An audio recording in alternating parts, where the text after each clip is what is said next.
This podcast has been brought to you by Voyager's World. We are building the most amazing hospitality network. Please visit our website, join us for free, and start participating.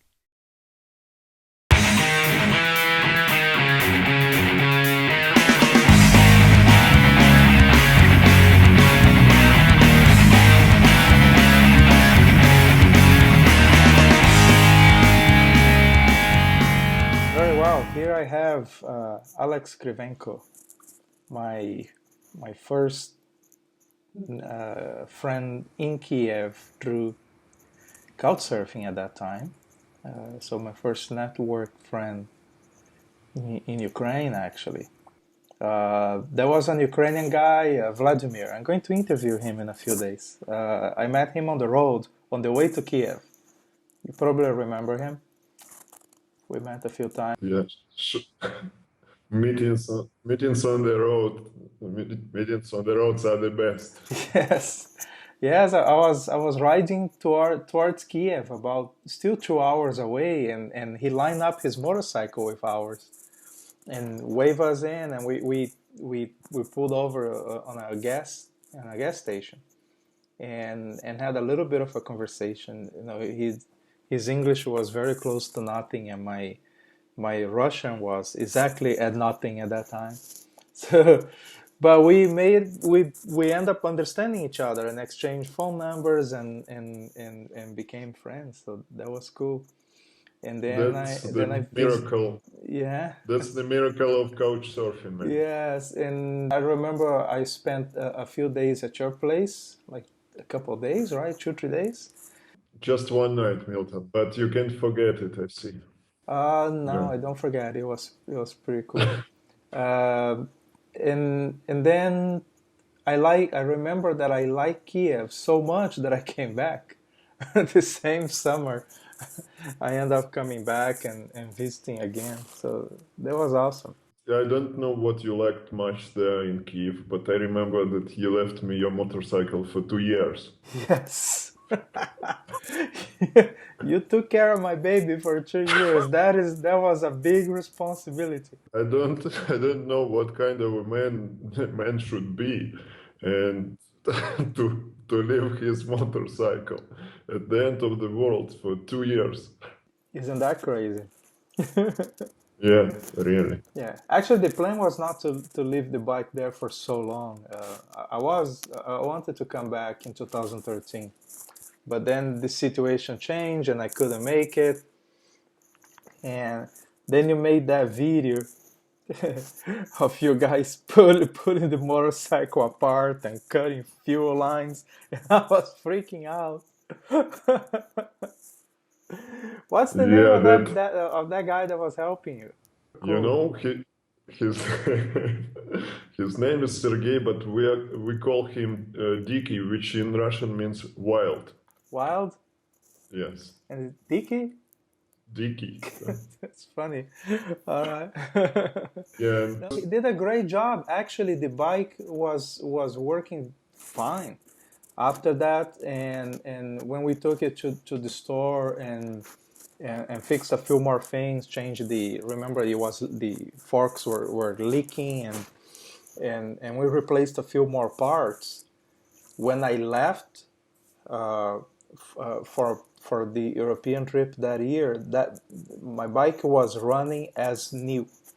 You know, it felt like a new bike. It was really good. So the work that those guys at the shop did, plus what Dicky did, was I cannot call him Dicky. I have to call him Sergey. So what Sergey did was really good.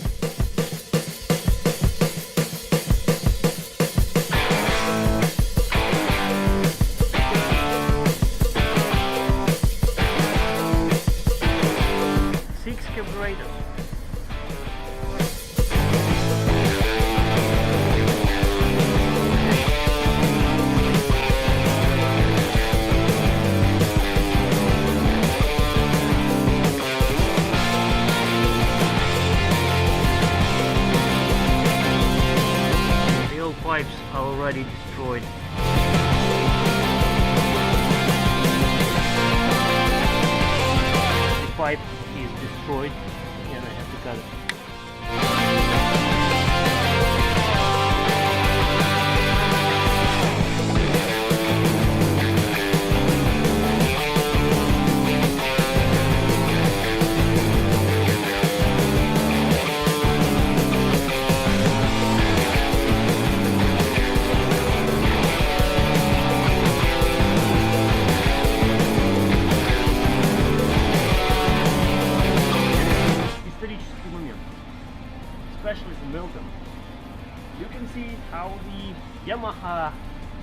tank, fuel tank, could be implemented into the Honda material. Once Yamaha will feel orgasm.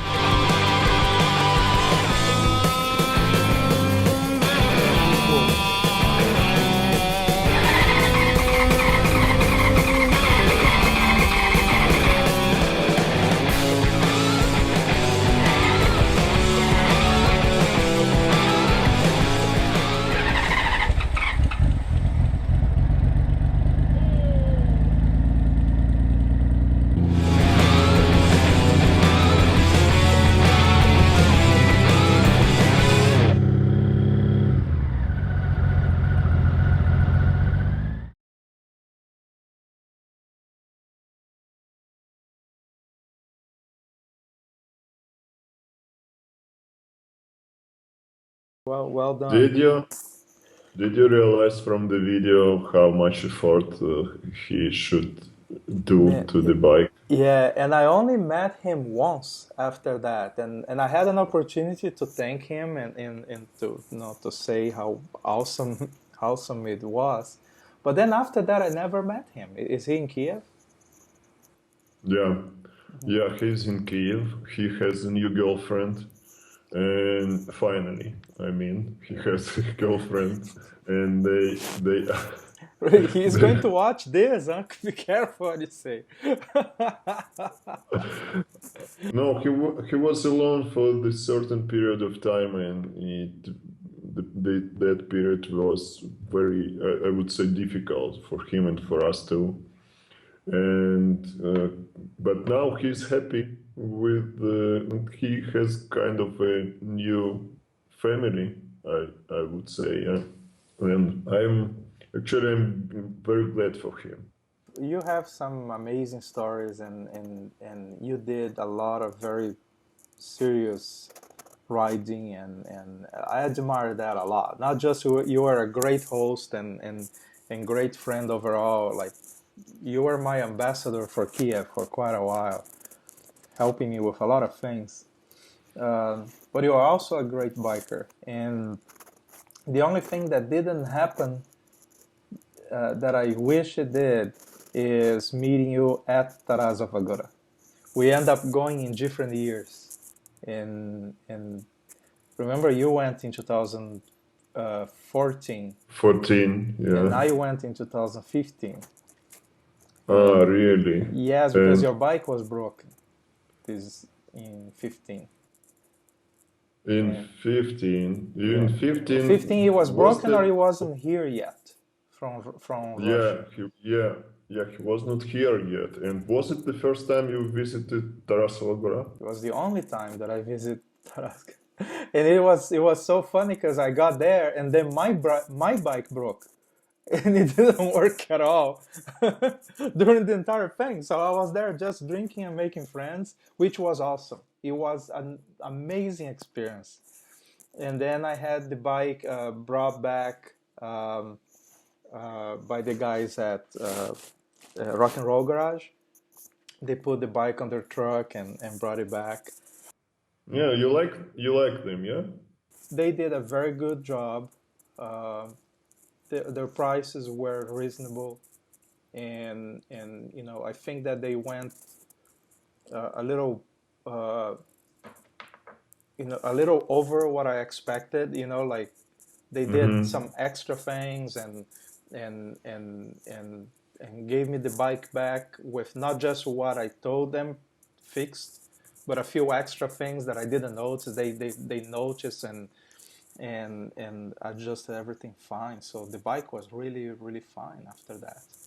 So they were what we call in IT proactive. Yeah? Yes, they were proactive. They looked it over and found a couple things that needed not major things, but if you don't do it and pay attention, like they noticed, for example, that the oil in the transmission was not good, and a couple more. The coolant was also not okay, and they took care of all that.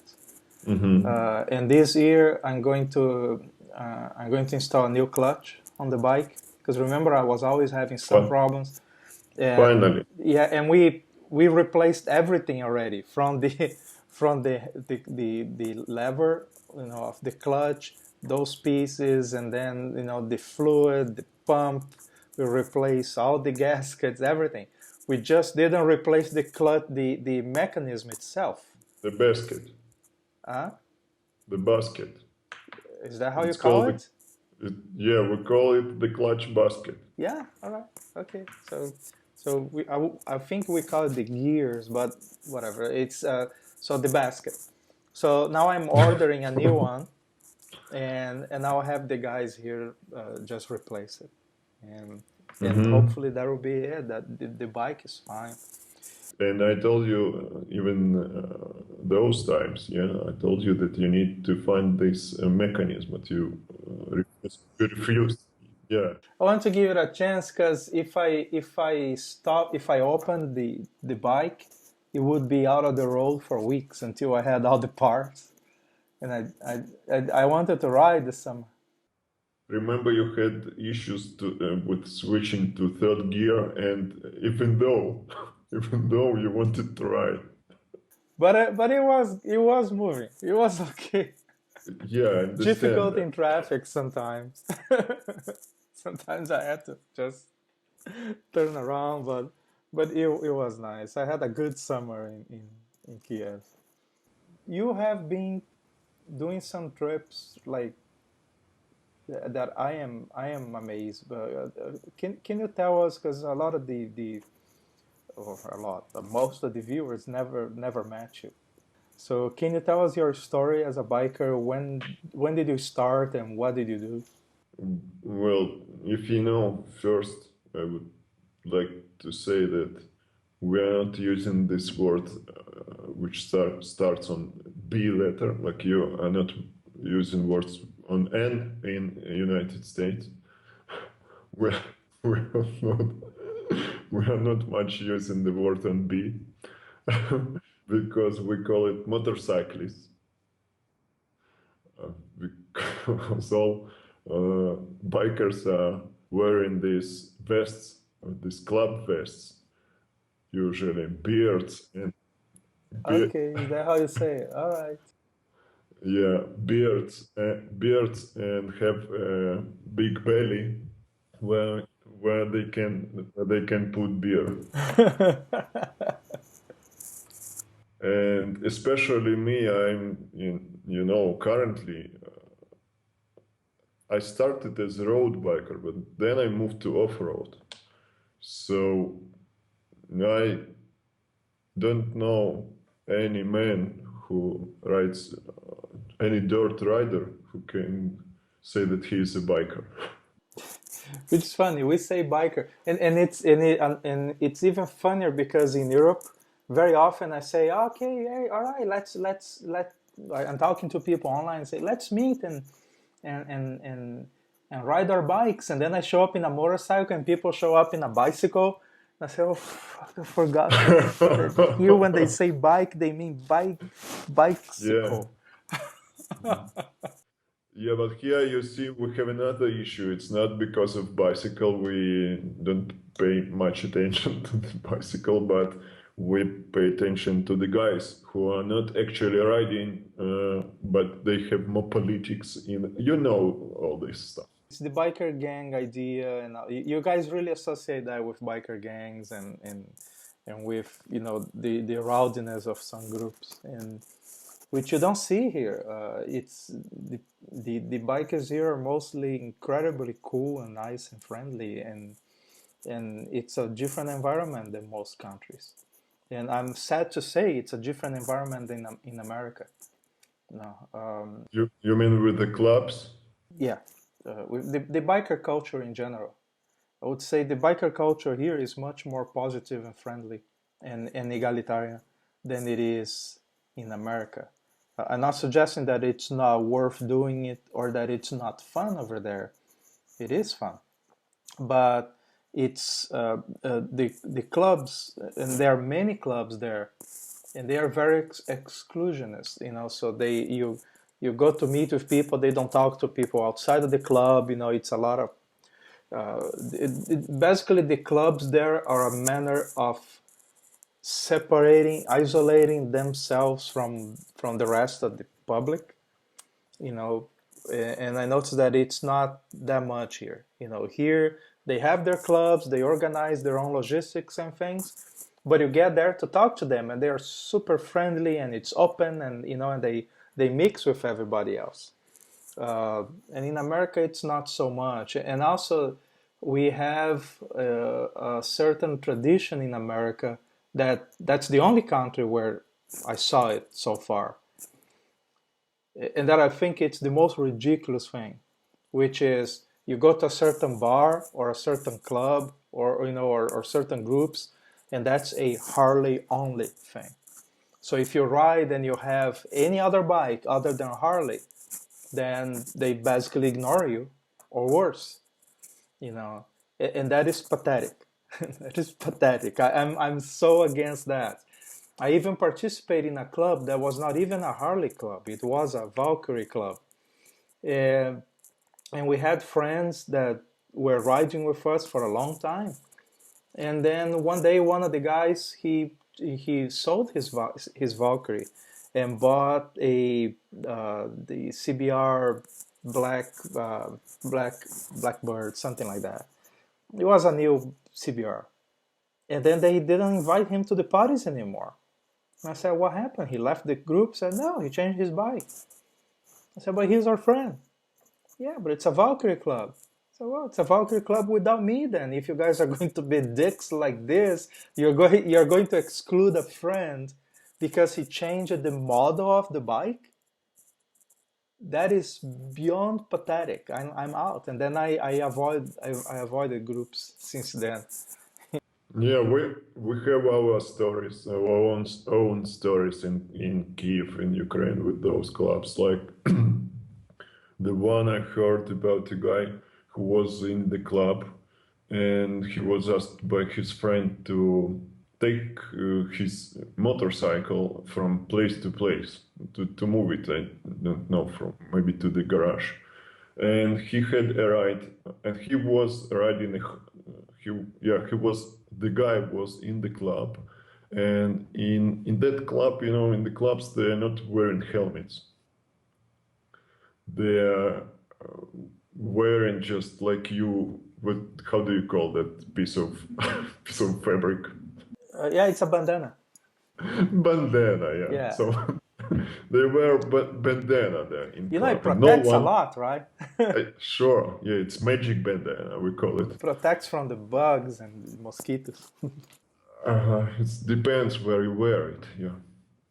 So, and he took his friend's motorcycle, and it was kind of a sport one, something.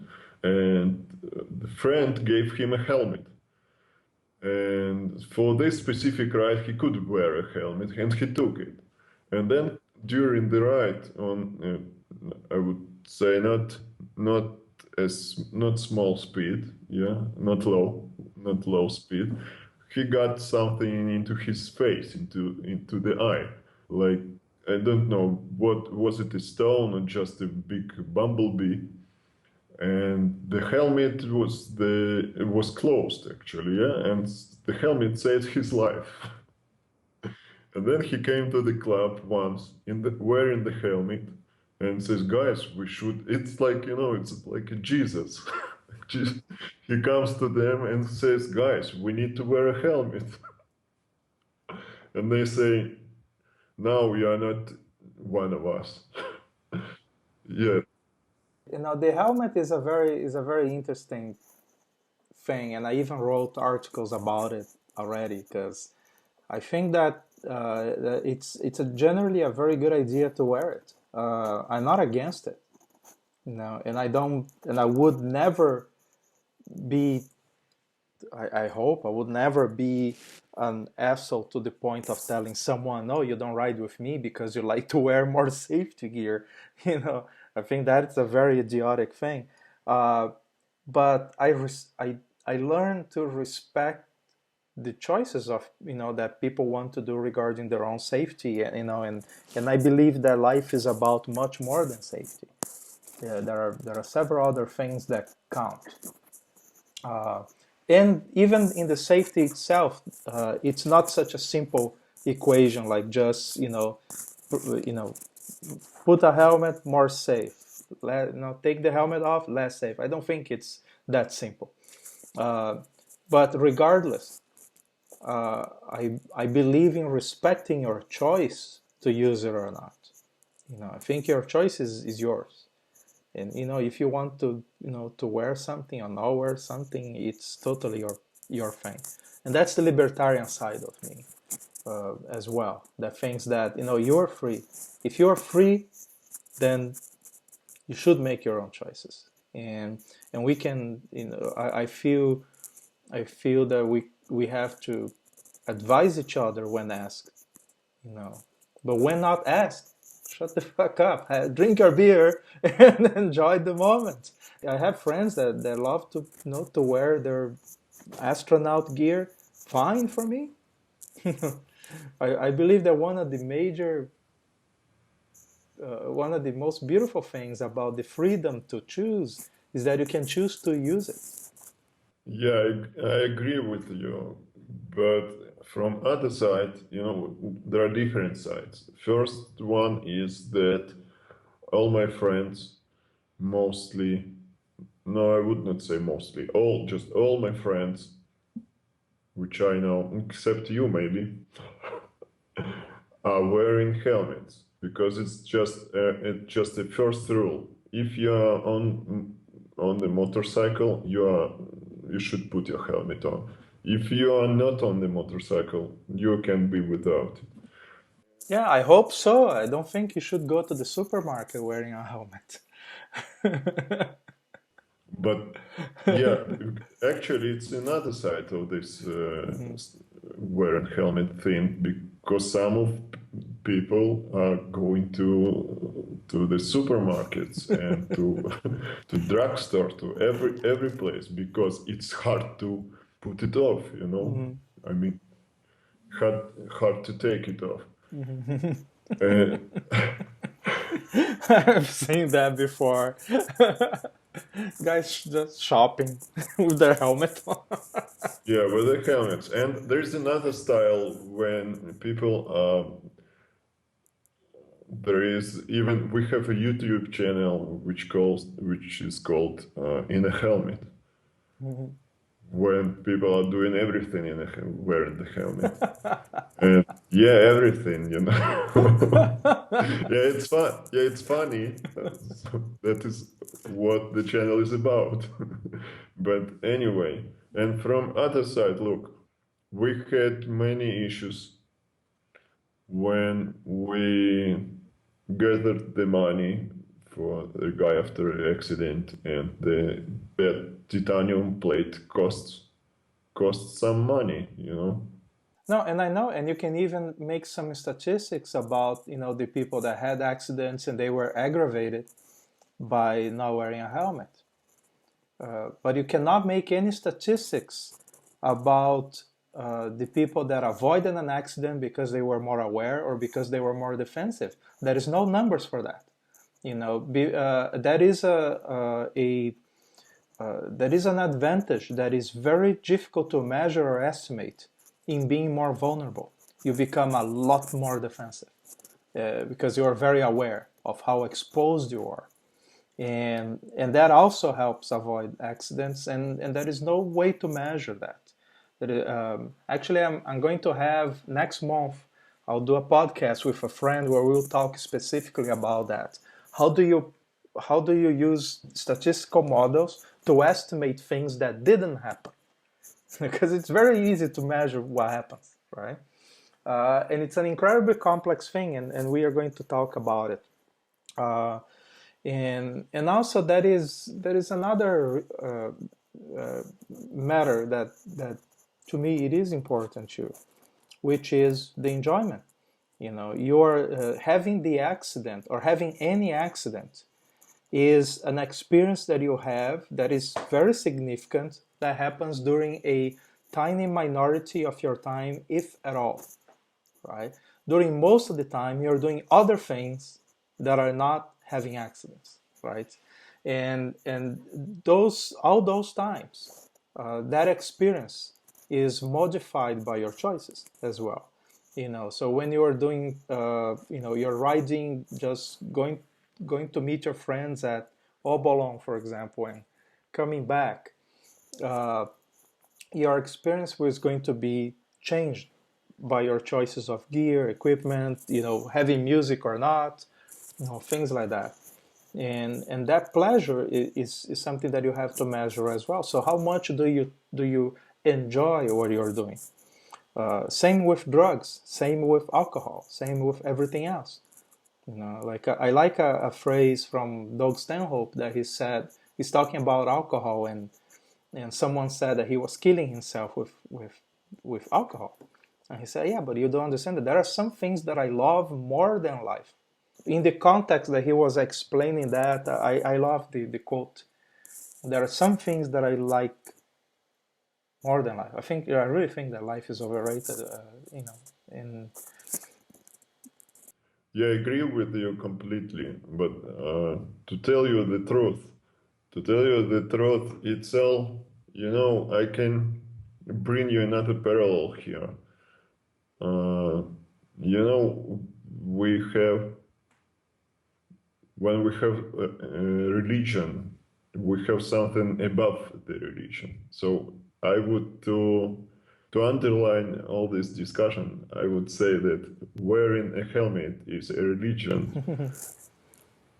Okay, and because I know what you are talking about, I know how is it to ride the bike without a helmet. Yeah, I know what feeling I had there, sure. And for every new guy who comes to riding, I would say, yeah, you should wear a helmet. And here's a covenant, here's the book, here's the sentence 1, sentence 2, step 1, 2, 3, do this and do that.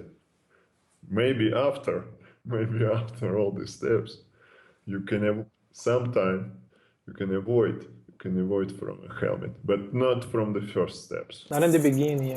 Yeah, I didn't do that from the beginning either. Because I started riding in Brazil, and over there, uh, for the most part, it was enforced. So and I was riding sport bikes there. Milton, you're talking about speeds like not more than 80 maybe, yeah. But from start, Yeah, no, I ride very slow, but yeah, yeah, no, but hitting the ground at 20 miles per hour, it's already pretty bad. It's you can fall from a chair and hit the ground, and cause serious concussion. You know, yeah, I know, you can easily, you well, living here, you probably know people that fell on the ice walking and hit the ice, hit their head on the ice, and either died or wish they did. It's really bad. Uh, so we are very vulnerable, and I find it pathetic how these people driving cars say that we are taking so much risk, and they are feeling so safe inside their cars. And I think it's, yeah, or yes, we are at more risk because we are so exposed, but they feel way too safe inside the car. That's not reasonable. and inside the helmet you feel comfortable. Actually, you feel protected, and so it's up to you. You can decide what do you want to do. Yeah, I really like when I'm doing slow rides. I really like to feel more vulnerable, more exposed. It keeps me on the edge, keeps me really paying attention. Also, I hear everything that is going around me. If there is a car approaching, I know. If there is, a possibility of that car way ahead, getting out of the parking lot and into the road ahead of me, I'm paying attention to him already. So I become very defensive, and I believe that already avoided some accidents over. I'm riding for more than 20 years, so I had several situations in which I avoided an accident.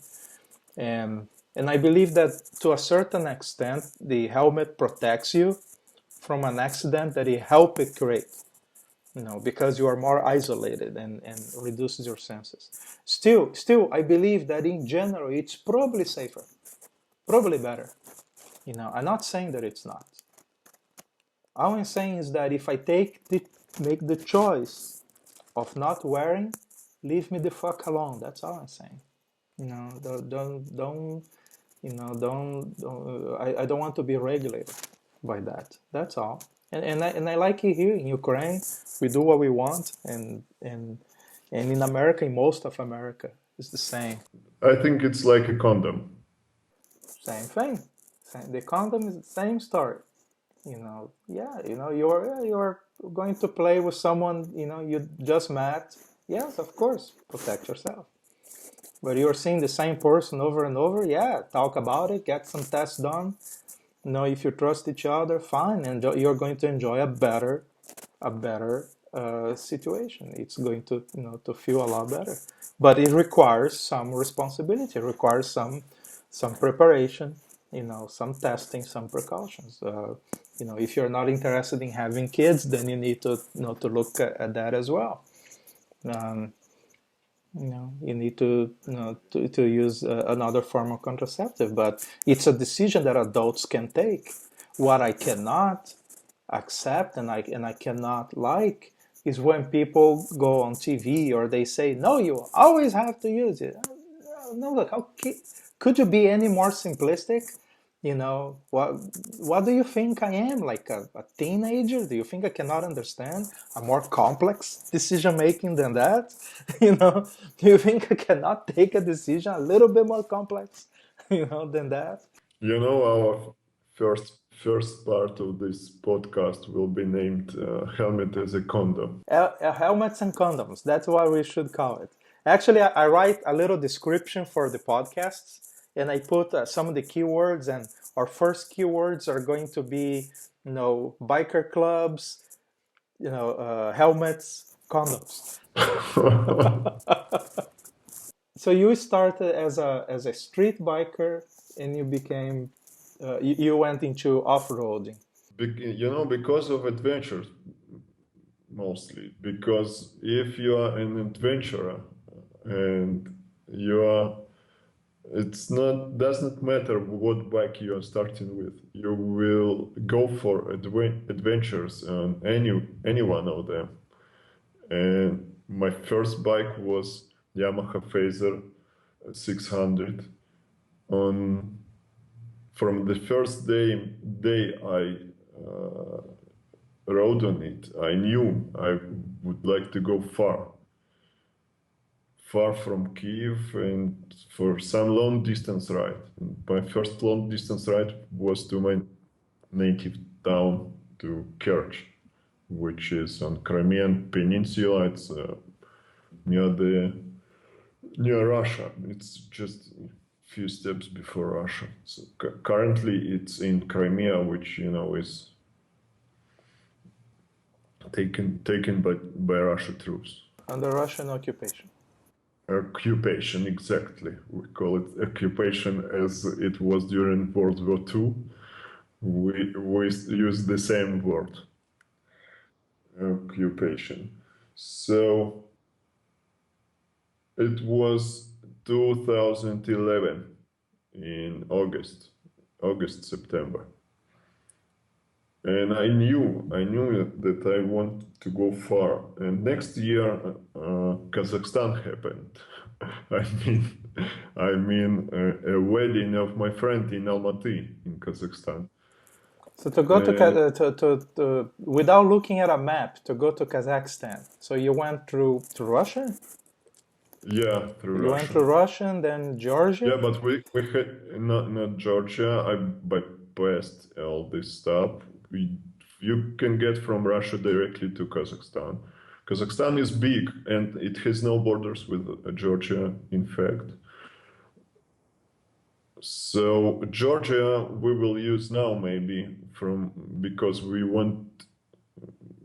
don't want to get to Russia.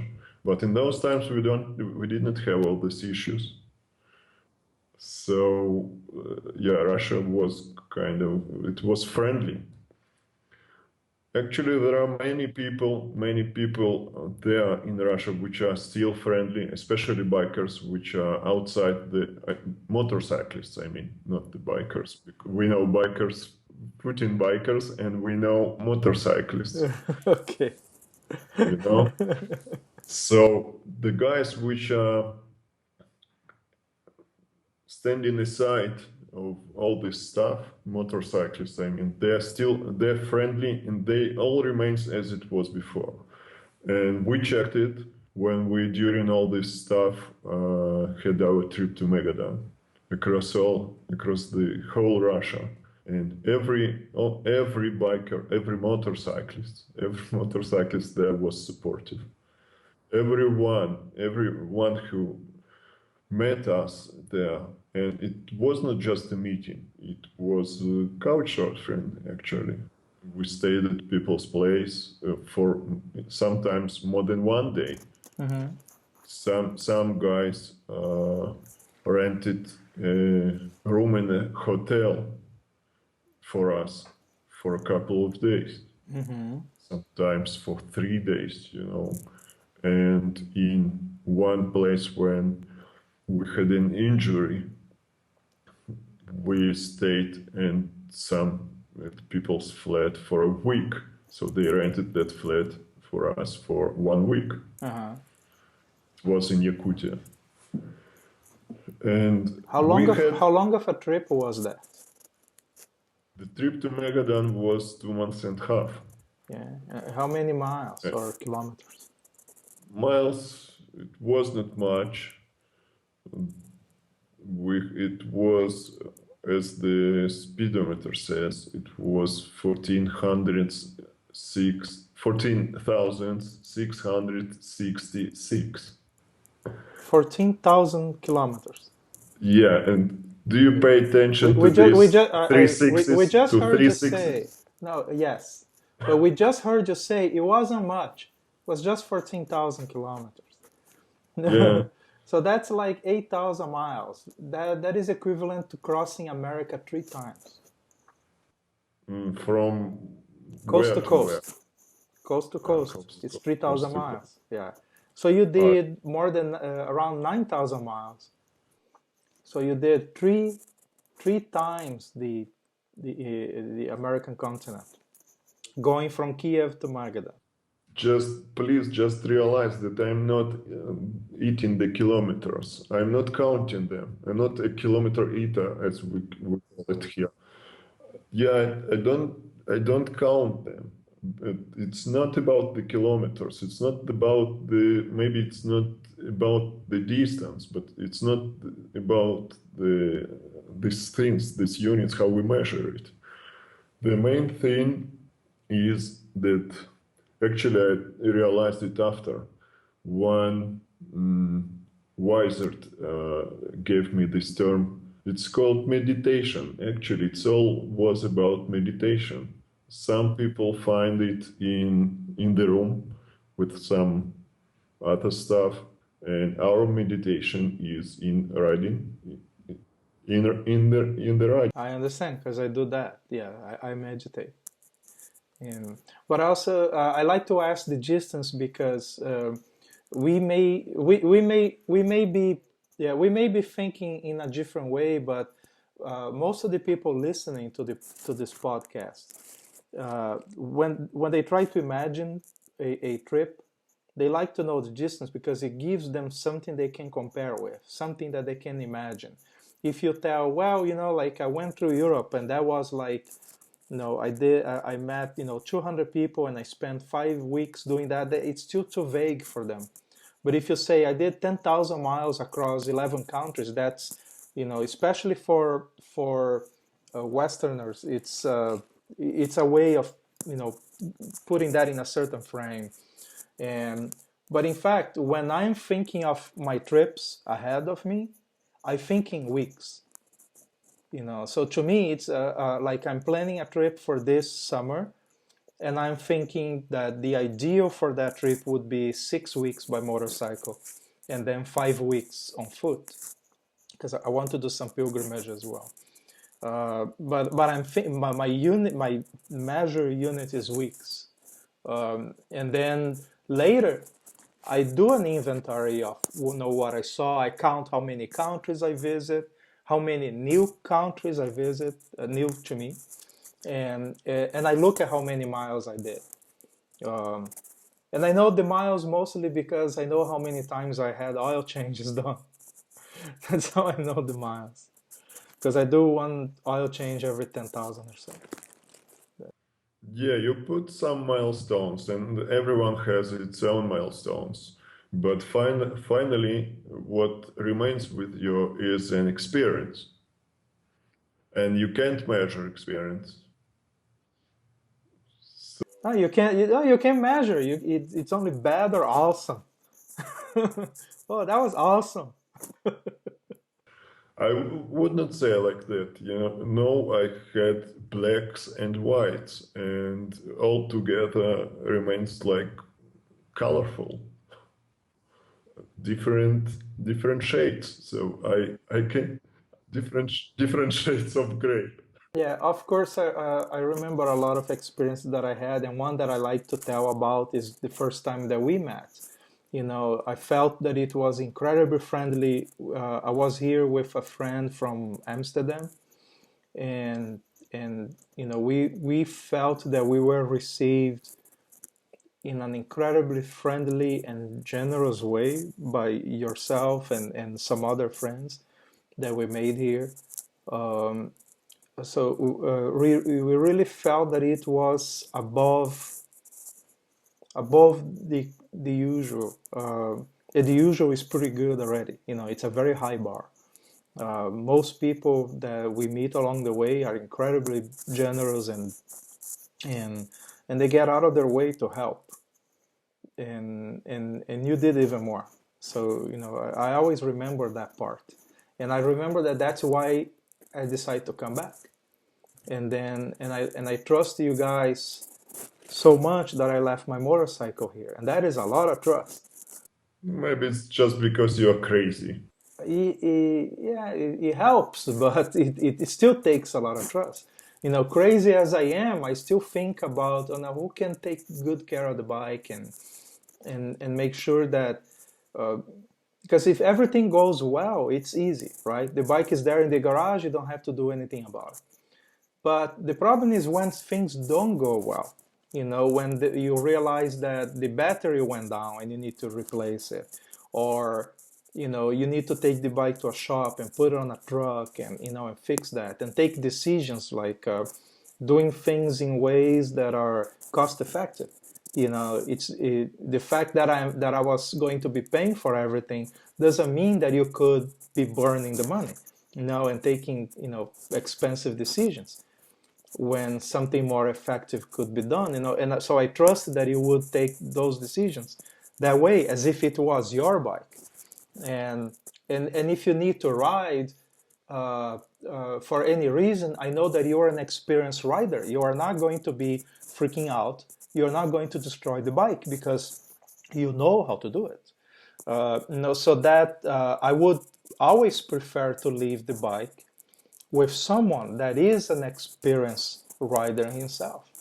And so I had no problem leaving the bike here. And when the first year in Europe, I left the bike in Belgium with a guy that he's a biker too. And over there, nothing happened. It was just one winter. But with you, the bike was here for so long and for 2 winters that all the fuel lines clogged and a lot of the battery went bad and several things happened. And you end up taking care of fixing everything with the help of your friends, and later when we took the bike to a shop to fix, you helped me negotiate and get good prices and solve all the problems. So that makes a huge difference. For us, it was kind of a new adventure sometimes when we needed to take those decisions. Like we were standing with Kabachok with Evgeny, and we're discussing this stuff. Evgeny says, "Okay, look, you are riding with the bike without license plate, without any documents. If we need to transport it from place to place, and I changed the garage 1 or 2 times during those 2 years." And he says, "Look, you just will be riding as a criminal now. Yeah. You don't have any documents for that bike. Uh-huh. Any, You didn't any- even have a license plate, right? Yeah, even a license plate you don't have." Actually, a license plate is not the biggest problem in Ukraine, because some people are riding without it, and we have some tricks for that. For example, you can have it in your backpack, and they know that we have those tricks, so it was not actually the biggest problem. The biggest problem was if you will be stopped, then all the problems begin. So just write it as you stole it. Yes. That would be complicated to explain. Yeah, but we were ready. Anyway, we didn't do it actually. We took another decisions which were, more considered, and we put it in the bus, and the guy in the bus actually didn't ask any question. By bus, you mean a van? A van, yeah, Uh-huh. a van, any bus. You say the bus, people will think you are riding the public bus with a motorcycle. Yeah, or metro. A guy in a Russian metro on an enduro bike, on an MX1, some cross bike. He crossed the metro station from beginning to the end, riding over the stairs, and he shot a video about it. And then, of course, Russian authorities found him and put him in, maybe even in the prison. Uh-huh. Yeah, of course, he published the evidence. Yeah. Right. Okay, so there were 3 significant trips for me which were important. First one was just for 2,000 kilometers, but it was just after maybe a month or 3 weeks after I just bought the bike and just hit the road. It was to Crimea and back to Kerch, to my native town actually, because I grew up there. I knew the road, and it was like going to your motherland. Yeah, It was very, very important trip for me. It was 2011, and then I had another ride on a road bike to Kazakhstan, and Kazakhstan does not all the times have good roads. The major roads are good, but some of them remain from, as they say, that road remained from Soviet times. So it's paved, yeah, but it's not in a good condition. And Kazakhstan is about meditation. You can ride for the whole day, and you see only steppe, the valley, steppe, yeah, the valley. It just you see the full horizon from beginning to the end. Yeah. It's like when you're driving through Texas. Yeah, maybe you can compare to that. Yeah, and yeah, I wanted much to see those steps, because we have something like that in Kherson region, where my grandma where I actually was born. It's before Crimea. When you go into Crimea, you have Kherson region there, and we have the biggest. Actually, we have the biggest desert there, the biggest in Europe, if you know about that. I saw something in a video that is the only desert in Europe. Yeah, and it is about 20 kilometers from the place where I was born and where I grew up to 5 or 6 years. Then we moved to Kerch, to Crimea, because my father was a sailor.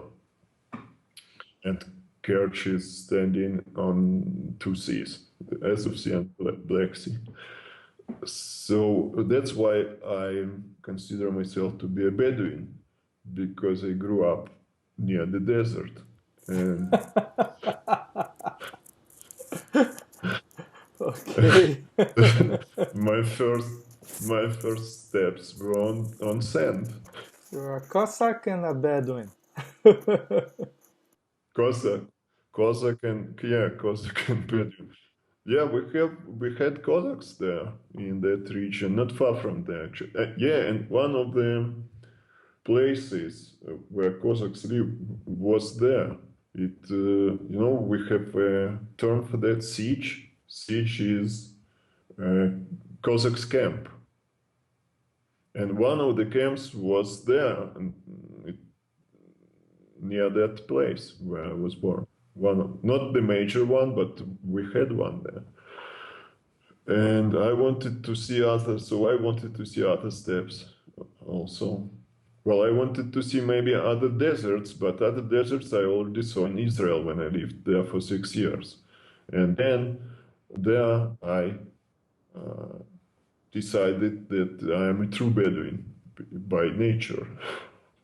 And I keep calling you a Jew because you were in It's Israel. it's your right. You're a free man from a free country, from a free world. You can do what you want to do. And I can call you as I want to call you also, I but know. I have no name. Yeah, but I have no names for people. Oh, yeah. So so I went to Kazakhstan, and yeah, I wanted to see other steps. And to cross Kazakhstan from north to south, you need more than 3 days actually, because I did it. It took 3 days for me, but I did about 600, 700, even more maybe kilometers per day. So actually, in the same way how I made it to Megadon, it must take me about 1 week to cross Kazakhstan. But in those times, it took just 3 days. And I was fed up by steps then. Really, I wanted to see it, and I said enough. Yeah, and actually, sometimes people ask me why I like riding motorcycles so much, and or they invite for a ride, but they don't understand that I I, I like riding in the beginning, and I like to ride a few hours a day, but I don't like to ride too much. There are different kinds of bikers. Some bikers would be happy doing 500 miles in a day. I'm happy doing 200 miles, tops. I even prefer less. To me, the ideal would be, just 4-5 hours on the bike every day. I don't like to do more than that. And I like to get to places, and I like to meet people. But being on the bike for too long is not me anymore. Well, it was never me too much. Man, it was first such experience for me. I had an invitation to my friend's wedding, and I was on very tough schedule, and I had just 6 or 7 days to get there from Kiev to Almaty, And then I got another invitation from a guy which was kind on the way there, but 1,000 kilometers to another side. Well, so and how was it? How was it regarding logistics? Like, is it easy to find? You know, if you break down something, is it easy to find a shop? Is it easy to find fuel and restaurants and things like that? How well developed it is along the way through Russia and into Kazakhstan?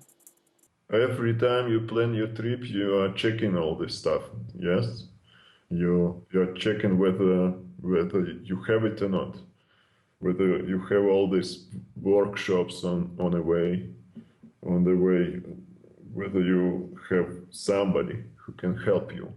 And all these points are actually, all this is about couch surfing. So you don't have these guys on a couch surfing site, but you still have them there.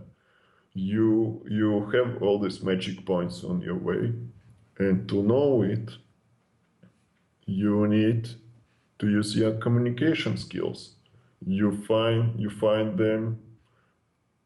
Most of them you can find via motorcyclist network, the local one. In Kazakhstan community, motorcycle community is rather big and very supportive, I would say.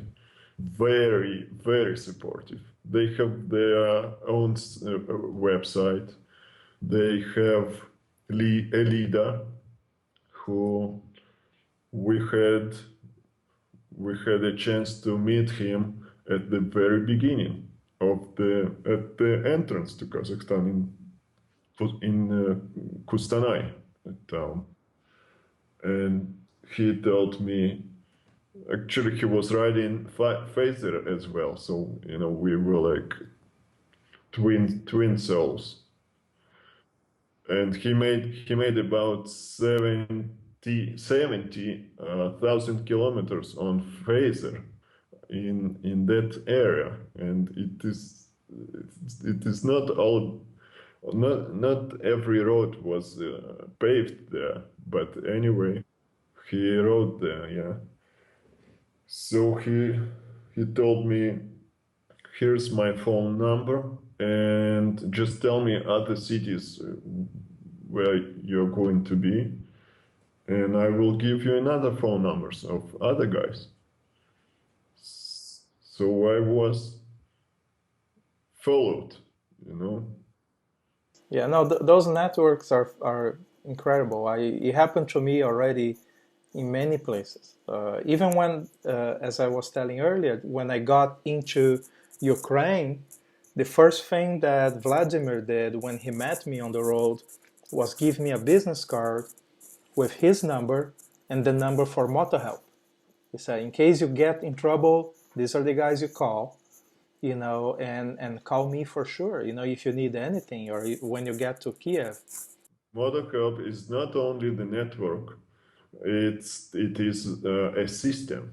For people that are not familiar with Ukraine, let me explain. MotoHelp is a network of volunteers, and if you have an accident or if you get in trouble, mostly to cover in the case of accidents, they show up. Usually they show up faster than an ambulance. And it is their primarily task to be there on place before police. Yes, and they help you, they help assist you. They are first responders. They will even take photographs for you for insurance purposes. But it's most important, they will take care of you, and then they will make sure that rescue will arrive. In case you need an ambulance, that it will arrive as fast as possible, and they will make sure they will follow you along the way. I even heard from friends that there were people that went to the hospital, then they couldn't buy their medicine, and the guys from MotoHelp took care of that. They made sure that bikers had medication and support even after the hospitalization. And I asked, so how is this paid for? Like, do you guys get money from the government or something? They said, no, They pay for it. No, it's volunteers. They just take care of it. And I realized in Ukraine that you guys, the government here is new. It's post-Soviet, which makes it more difficult. But it's also new, and it's a economy that is not that big. It's still forming itself. So it's a country under construction, out of a country under destruction. So it's not an ideal situation. And if you wait for the government, things may not happen at all. Yeah, we can't rely. Yeah, you realize very early that all you have is each other, and each other is usually all you need. If you guys organize and volunteer and take care of each other, that's all you need. And I would say that if I have to pick one characteristic of Ukraine and the Ukrainian people, to say, okay, this is what I admire the most, is how you guys organize, how you teamwork to help each other.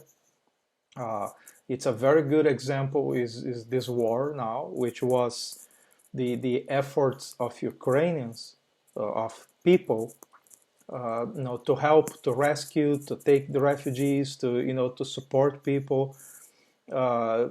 People will be writing books about it. They will be making documentaries about how amazing was the organization made by civilians here. And same when the motorcycle, the Moto Help is a great example. It's a number of bikers that got together, realized that nobody will help you, so let's help each other. This is an example to follow. I believe that a lot of people will benefit in learning and in witnessing it and learning from it. And that reflects in a lot of things you guys do. Those guys in MotoHub are acting as war people. They have discipline like in the war organizations. And when all this stuff on the East started, they were first to go there. They were first to go to the war, most of them. Nobody refused from going there, I think so. Yeah, I heard a lot of interesting stories from people that have been to war. Most of them are not relevant or not adequate to publish on this podcast or anywhere else. But you being here for a year, you learn a lot about a country, and you figure out what it is that you like and what it is that you don't. And the thing that I like the most is how you guys help each other. That is beautiful. And Moto Help is a good example. First times when we can call them soldiers, when our soldiers went there to the workplace to East, they had no actual support from government. I mean, by actual support, I mean clothes, food, and all this stuff. And all this people of Ukraine gave them. They were dressed by people, they were fed by people, they were supported by people. Now I hear that Ukrainian army has some support from government. I mean, not the special forces. I mean, those people, those common soldiers, from people who are volunteers, we call them, or just I don't know how to call them exactly. They're going there. They had nothing before. Now I hear they have some support, but still people are supporting them, giving them clothes, food, etc. And this, I think, this is the time to go to the third trip, which was significant too. The trip to Megadon. It took place during the war. Oh, it was at the same time? It was, right? Which month did you guys leave? I remember I was here in June. I came here in June to get my motorcycle, and that was the we left at the same time, but I left towards Europe. I would give you another milestone, Milton. You were on my birthday. That's right. That's right. It was 14th of June, 2014. So it was your birthday, and that was right after the invasion and the all the those that confrontation in the east was beginning already, right? I think we already had, for that time, we already had the Crimean invasion, and the Crimea was already occupied for that time. And then began all this stuff on the east. So, and then from those times, the situation was just escalated more and more. And the more we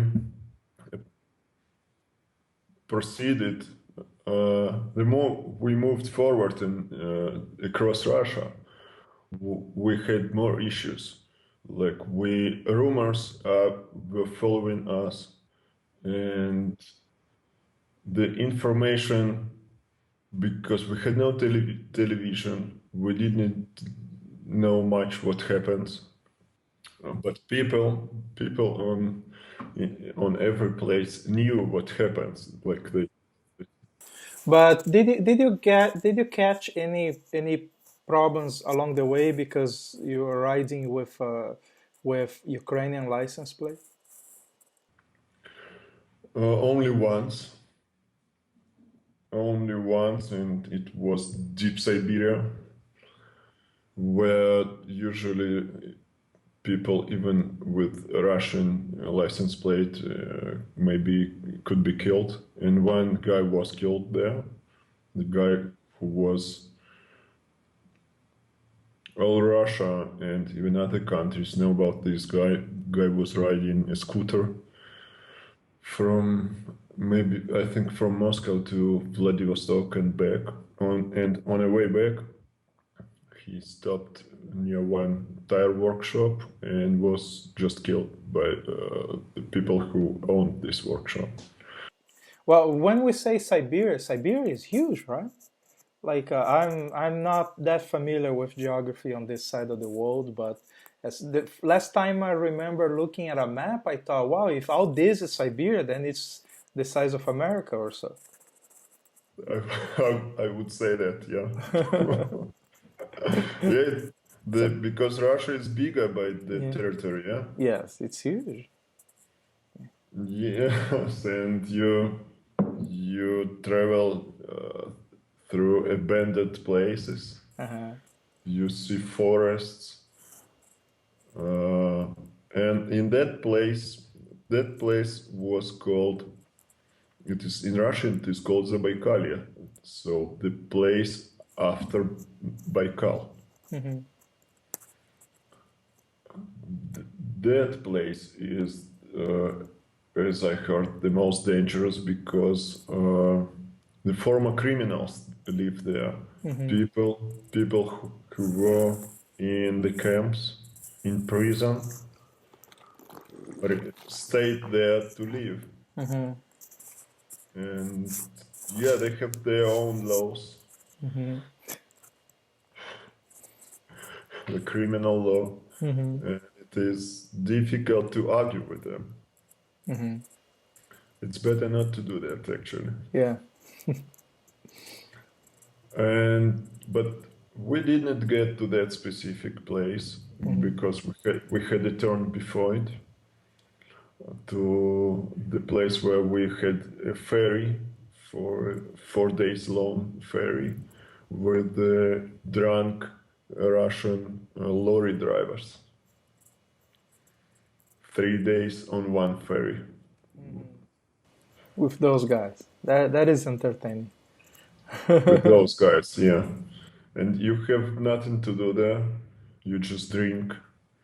And in our places in Russia, Ukraine, matters much with are you drinking with good guys or with bad ones.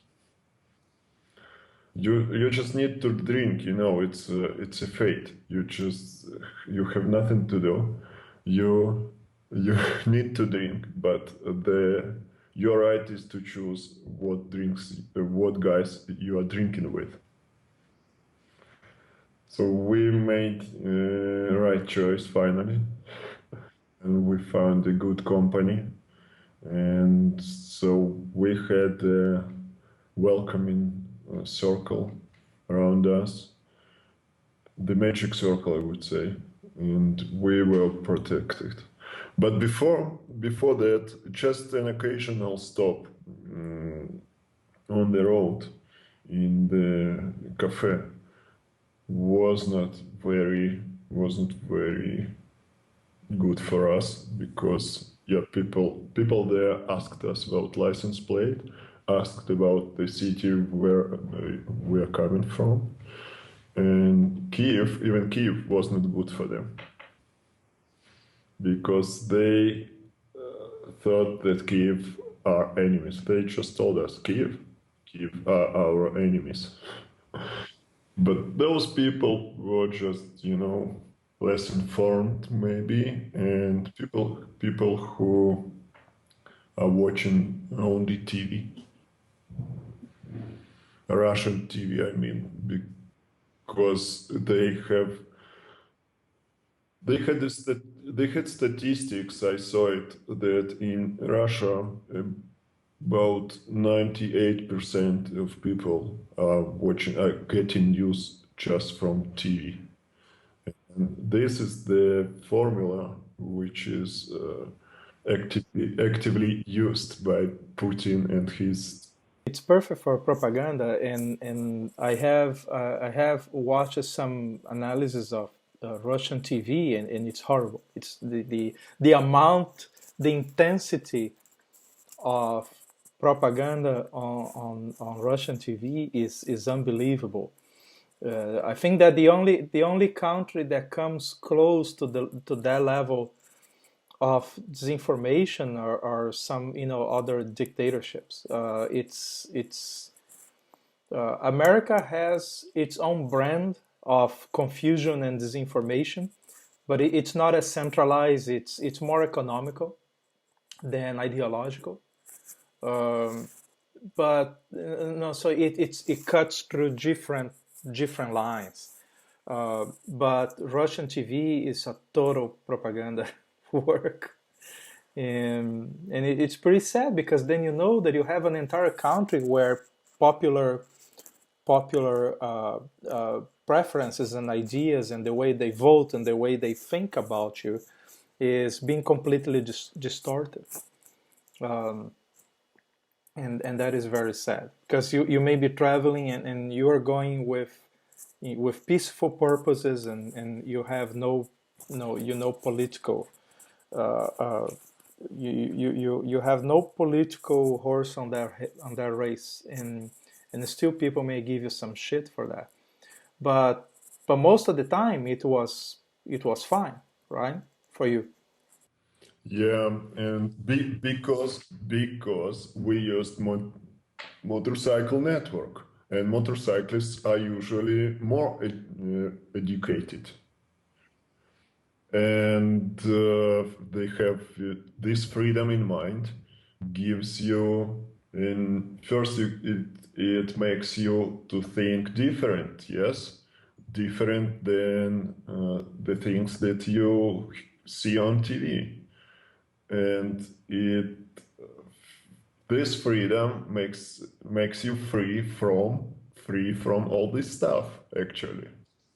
Oh, the same in America. We have a media that is weird, and it's very pro-establishment. But in America, a lot of people have access to the internet. Today, internet became very common. And the internet is so decentralized that people get different views. They can see different opinions, and they can see a range of different opinions. They don't depend on just watching TV. like even if you look at the most popular TV shows, TV news or programs in America, their numbers, their audience numbers are usually not as good as some of the internet programs and blogs and things like that. So the internet became so important that it's breaking gradually, it's breaking this web of deception that became the U.S. media.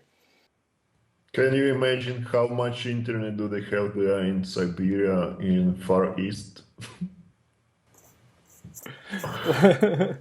Some of those people don't want it to be actually.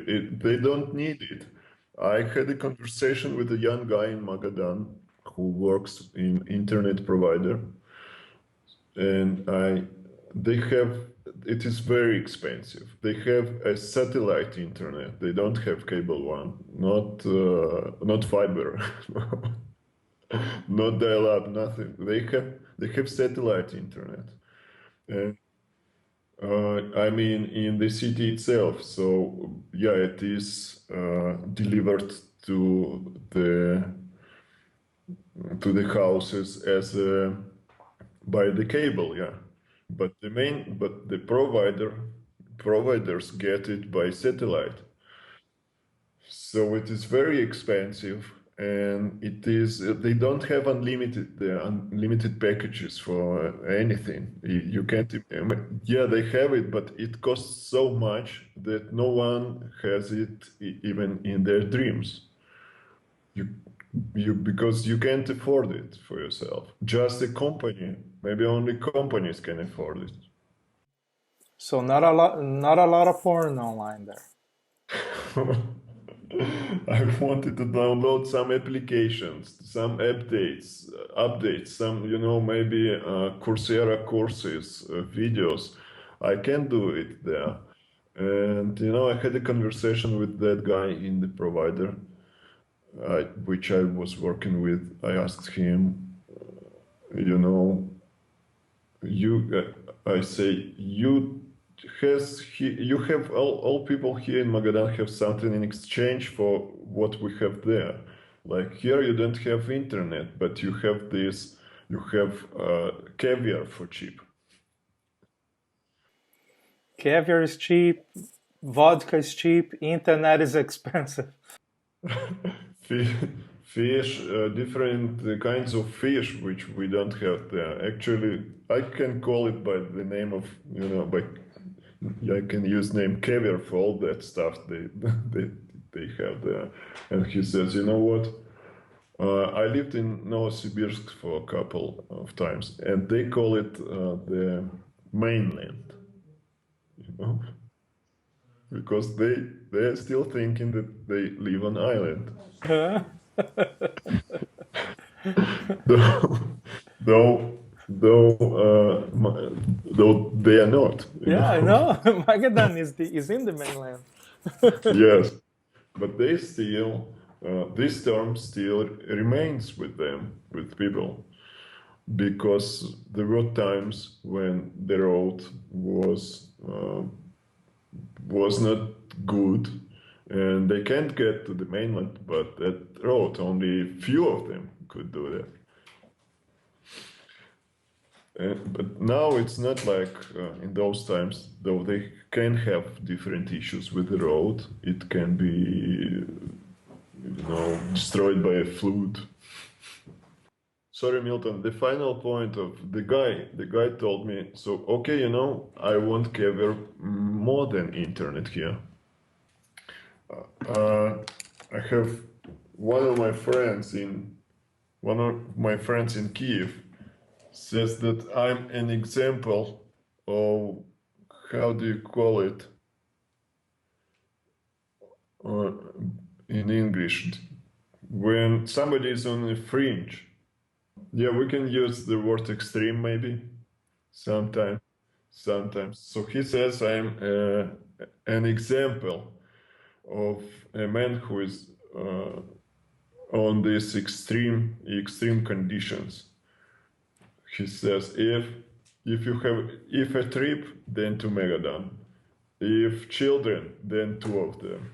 You made this amazing trips that I admire a lot, and I like to show that to people so they can see that it's, you may be extreme, but it's you are in a way a regular guy, just like all my friends. You're not doing this because you inherit millions of dollars. You're not a millionaire, right? You actually work, you save money. So how do you pay for these things? What have you been doing during these years that you travel so much? No, I don't. I don't think so. Look, Milton, this trip of 2.5 months had about a year or two of preparation, and I had no trips in that time. And now I have, after that trip, I have already now about year and half of maybe no, yes, about 2 years of break. Yeah, so it is like you are making this during 2 months, and then you during 2 years you do nothing. How did you prepare for it? For that trip, we prepared during a few years, as I said. We saved money, yeah, every cent of that, yeah. But finally, it was not enough because we bought different stuff and prepared the bikes, and we were supported by our friends and parents.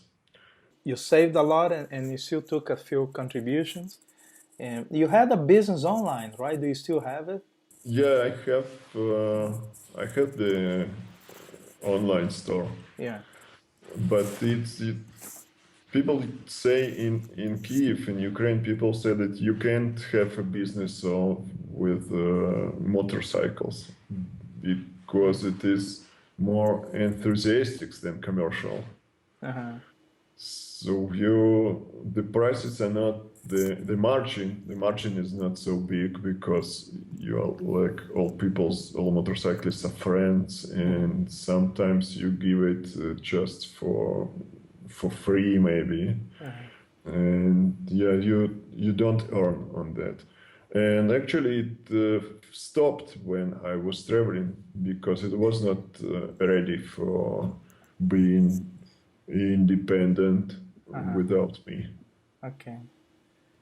Yeah, I like to tell that to people, to show them that you are not Superman, that you are a regular person that took great decisions. I think that is the way to show it. You had, with the situation that you had, you made the best of it.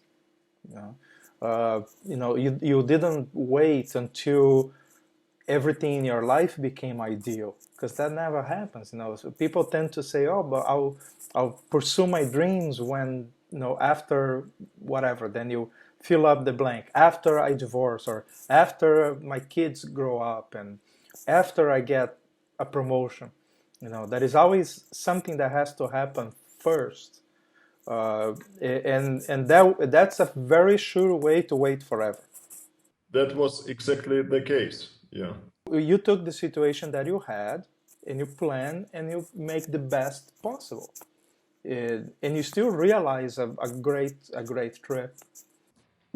Actually, it was not as good as maybe you think or other people think, but it was what we had. What was the most difficult? What was tough during this trip? The most difficult thing was, as I previously maybe explained to you, to continue the trip when one of your friends is injured. And then we experienced this help from the community. Actually, we were supported by this community, I would say by people, and by our friends, our parents, and motorcycle community. Actually, we were supported by them. And then when one one of the friends is injured, and you need to make a decision whether you can continue or not. And then the community helped us. One of the guys decided to ride the bike for 1,000 kilometers to help us, and then we could continue further. Yeah, having an accident can be pretty tough, and or sometimes people get sick too. And a few days ago, I was explaining to a friend here, why do I stay in the house where I am in Kiev? Because it's right on the edge of the city. I could probably, for the same money, I could be in the middle of the city. And yet I like the place and I stay here. But I said, but there are more than one reason. One is that it's very close to the edge of the city, so I can go and walk the trails in the woods, and I like that sometimes. Another reason is that it's affordable, but also I became friends with my neighbors that are the owners of the house. I live on the second floor; they live on the first floor, and we became friends really. And some time ago, it proved to be very important. I was sick, and I had kidney stones, and they took care of me. You know, they were the ones going to the pharmacy, and they were calling their friends and making sure that there would be a doctor to to take care of me if I had to to go to the hospital, and really it made an incredible difference. So when you are in a place and you get sick or you have an accident or an injury, that having even if just a few, but having a few people that are willing to help you and take care of you can make the difference between feeling lonely or not, feeling abandoned or feeling helpless or not. And then I never thought of moving into Kiev. I'll stay here until I start traveling again. Have you seen the movie Into the Wild? Yeah.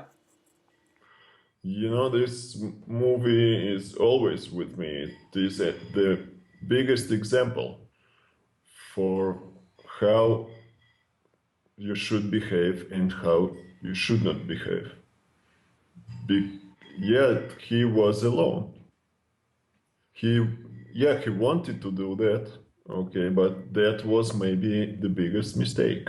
If you read the book, you see a lot of opinions, and there were John Krakauer interviewed several people that met with him that have less than idealistic opinion about him. They say, oh, he was enthusiastic, he was brilliant in a way, but he was very stubborn. The guy was incredibly stubborn, and that cost his life. And he died without need. The result could be very different if he was just not that stubborn. And then there was very recently, there is a new documentary following on that, that his sister made. And they interviewed a lot of people again, and a lot of the participants in the story. And they also interviewed Champagne, that produced the first movie. It's amazing. It's beautiful. It brings everything into context a lot better.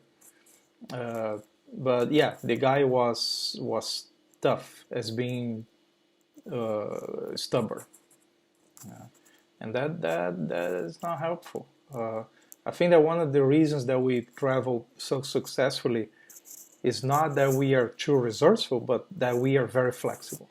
We adapt, we change if necessary, and that is very important. Well, I was not flexible so much. That is why I'm not still traveling, and I get back to Kiev from Magadan, because Uh, all these things were just pressing on me. The propaganda, the intensity, as you say, of what we can see there on TV. Though the people mostly were not affected by that. I mean, it does not affect our communication, actually, because there are many people from Ukraine there. They live and work in that place, and the city is rather multicultural and has people from different regions of Russia and Soviet Union, and they have even some Chinese people there selling different stuff for them. Uh, and yeah, so it looks like a town near the sea. But still, all this stuff with the war, and I lived there like an alien. And how is it now in Poland? In Poland, I starting to understand what the word expat means. So it's different. It's maybe like you live in Kiev. I think I have the same feeling here. But is it being comfortable? Is it being interesting? Because the expat the expat has this freedom to stay or go, and he will stay for as long as it's interesting, or professionally interesting at least. Yeah, I have some limitations for a 2 year of contract maybe, but still I think I can break it if I need, and I can go home anytime.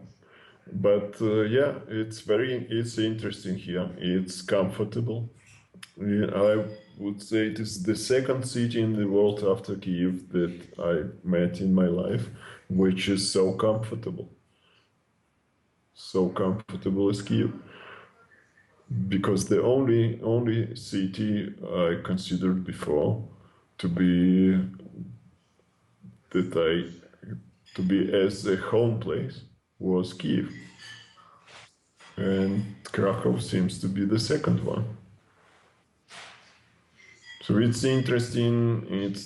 They have nice architecture there here. They have low buildings, no skyscrapers, no high buildings here. I found the Polish people very friendly too. Very welcoming and interesting. And the food there is amazing. The Yeah, Polish food is crazy good. Yeah. So you are going to get fat there. You need a bigger bike. You have to. You need a Harley very soon. yeah. We are thinking about a car, which can where you can fit two babies. Um, so you need to have two separate places on the back seat. So do you think the biker days are behind you, or you still want to have a bike? Sure, I want to have it. Yesterday, no, the day before yesterday, we visited an event here. The BMW salon conducted an event here. We were watching a motorcyclist's movie, which actually was Why We Ride, which I'm familiar with. But anyway, I remembered all that stuff. And yeah, I know why I'm riding.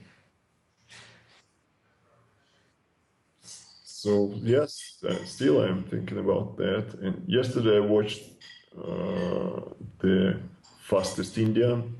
Oh, that's an amazing movie. Really good. Okay. Uh, you you you have uh,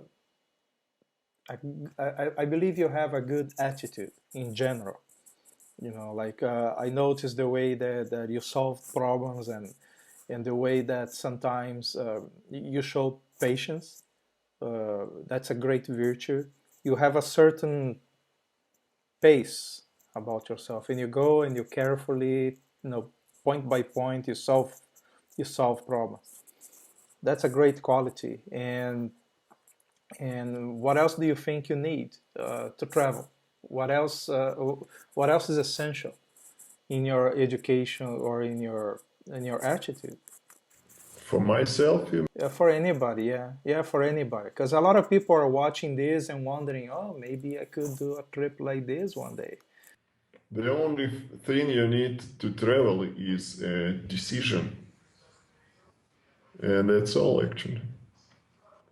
And everything starts from that decision. All other things, they are just subsidiary. That's a good way to close it. So thank you so much, Alex. You're one of my heroes, and I'll be looking forward to meet you again. I don't think I'm going to Poland this year, but I will. I'll be back. Like Arnold says, I'll be back, and I wish to see you again right there. Yeah, it can take you a few years, but you will be back, I know. Yeah, every couple of years I'm here again. All right, man. Thank you so much, and we appreciate your example and the way you participate. We appreciate the way you are helping Voyagers World, with volunteering and and inspiring us. Thank you very much for that. And you're one of the people that I talk first about it, and you jump right in. You never doubt it. So thank you yeah, thank you very much for that, and for supporting and helping us. And we'll be meeting again, and we'll do another update podcast when we meet. Yeah, I will continue for sure because I know that I am a part of it. And no doubts must be a slogan of every traveler. All right, man. Thank you so much. I'll see you soon. We hope you like this podcast as much as we like to produce it. This has been made possible by the efforts of dozens of volunteers, supporters, partners, and visionaries that are helping us build Voyagers World. Please visit our website, join us for free, and start participating.